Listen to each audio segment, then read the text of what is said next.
Today we're demonstrating how to replace the EveryDrop 1 water filter with the purple cap.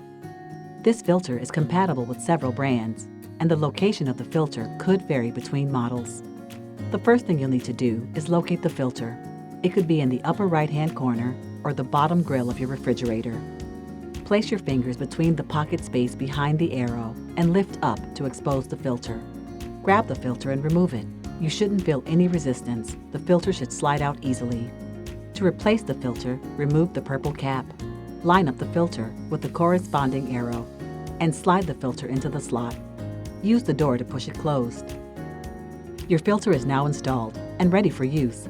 It's important to change your filter every 6 months and make sure that after you change the filter, you run a couple of gallons of water through the water line to flush out any carbon particles that may have come loose in shipment.